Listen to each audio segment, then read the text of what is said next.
As the war in Gaza intensifies and casualties rise, some Democrats who traditionally stand with Israel are now voicing criticism about the Israeli military's operations. NTD's Melina Weiskup has the story. More Democrats are voicing concerns about the way the Israeli military is approaching their objective to wipe out Hamas after the terrorist group launched an attack on Israeli civilians. Senator Chris Murphy, who sits on a Middle East subcommittee, said in a statement, "The current rate of civilian death inside Gaza is unacceptable and unsustainable. I urge Israel to immediately reconsider its approach and shift to a more deliberate and proportionate counterterrorism campaign." Congressman Jason Crow has also expressed concerns about an Israeli strike aimed at taking out a Hamas military leader. This mission killed civilians in a highly populated refugee camp, which Hamas had dug tunnels under.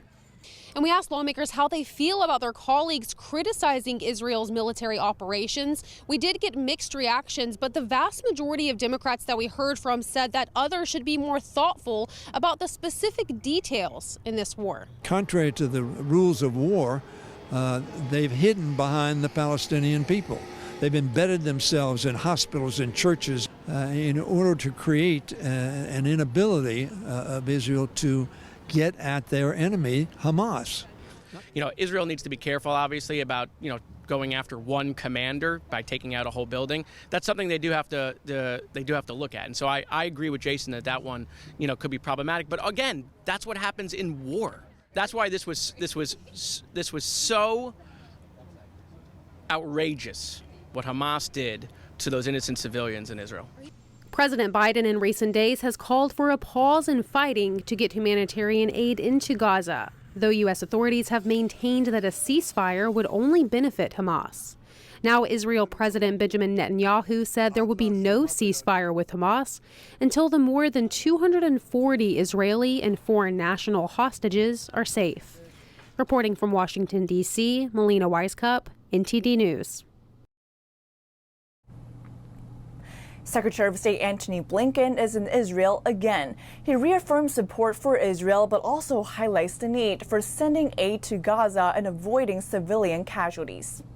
We provided Israel advice that only the best of friends can offer on how to minimize civilian deaths while still achieving its objectives of finding and finishing Hamas terrorists and their infrastructure of violence. I spoke to Israeli leaders about tangible steps that can be taken to increase the sustained delivery of food, water, medicine, fuel, and other essential needs, while putting in place measures to prevent diversion by Hamas and other terrorist groups.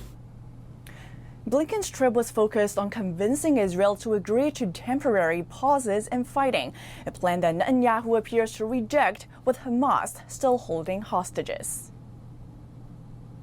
And condemnation now mounting as colleges struggle to balance between protecting Jewish students and allowing some others to protest.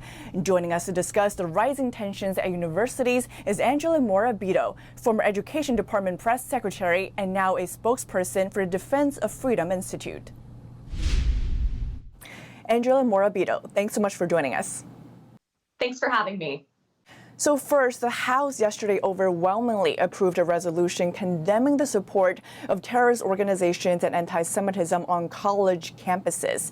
Specifically, it called out college leaders for not speaking out in support of Jewish and pro-Israel students. So do you think our college campuses are doing enough in the face of what's happening right now? No, I think our college campuses are by large letting their Jewish students and faculty members down. Some of these colleges have come out and said, well, we condemn anti-Semitism, or we're going to do this, we're going to do that.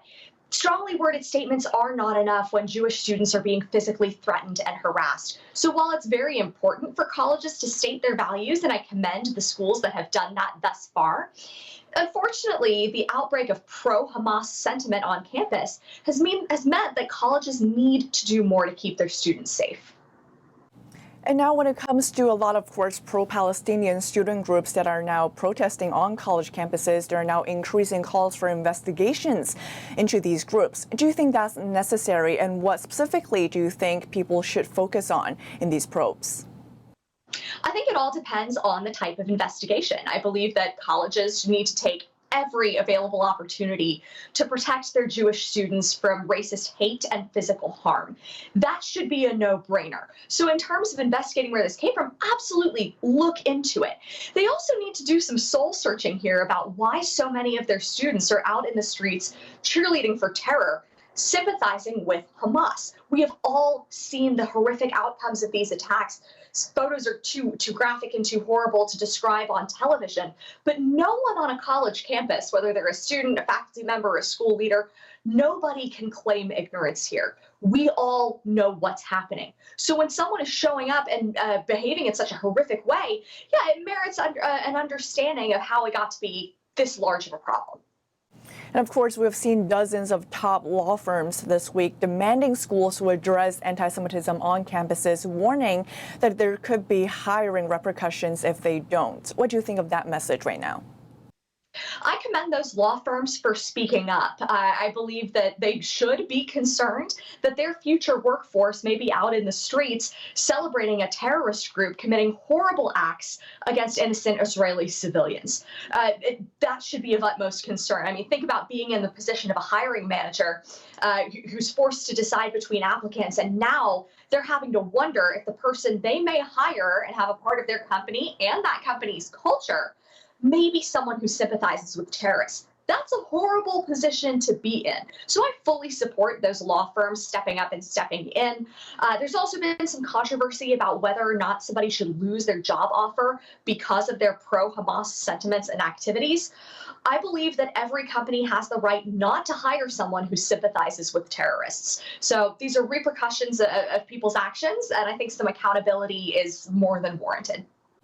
And lastly, when it comes to the administration, we've seen a Biden administration in the White House speaking out against, of course, anti-Semitism, let it be, what's going on in society or on campuses. But this week, we've also seen it announcing a, quote, national strategy to counter Islamophobia. So what do you think of this kind of need to balance both sides right now? I believe that any kind of hate based on race and religion is bad. I also believe that the Biden administration is missing the point here. It is Jewish students who are under threat, who aren't able to go to the kosher dining hall at Cornell, or in the case of Cooper Union, are afraid to leave the library because people are banging on the doors and chanting all of these hateful things. Those people need help right now. There's also a role for the Federal Department of Education, where I used to serve as the press secretary under former Secretary Betsy DeVos. That department has an Office for Civil Rights, which is tasked with investigating colleges that, in any kind of school really, that fails to protect students' civil rights. So far, all that office has done is issue a tweet thread saying, here's how to file a complaint. It's pledged to make the complaint filing process easier. It doesn't need to wait for somebody to complain. We're all seeing what's going on campuses. And the silence from the Office for Civil Rights is really deafening, that it's sitting on its hands while Jewish students need support. Well, definitely very urgent need for help right here. Angela Morabito, thanks so much for joining us. Thanks for having me. President Biden unveiling a new strategy to stop illegal immigrants. His plan sending money to countries where they can stay. He says nations in Latin America should be able to afford housing migrants so that they don't come all the way to the U.S. As part of that commitment, the United States and Canada and Spain are contributing to Inter-American Development Bank's Migration Grant Facility. Biden says the U.S. will expand investments in Latin American countries through the region's largest development bank. He also vows to expand legal pathways for people to come to the U.S. and enforce immigration laws more effectively at the U.S. southern border. The president is also asking Congress to allocate funds for these things. House Republicans passing a bill today to slash funding for the Environmental Protection Agency. While it has little chance of becoming law, it marks a starting point as Republicans look to negotiate with Senate Democrats on how to fund the government. Idaho Republican Mike Simpson, a main proponent of the bill, said cutting funding is never easy or pretty. But with the national debt in excess of $33 trillion and inflation at an unacceptable level, we had to make tough choices to rein in federal spending. The proposed 39% budget cut would mean the smallest budget for the EPA in 3 decades. Republicans have long complained about the agency alleging overreach. The EPA's stated goal is to take on pollution and climate change. Thank you for watching the Capitol Report. If you want to see our full broadcast, check us out at epochtv.com.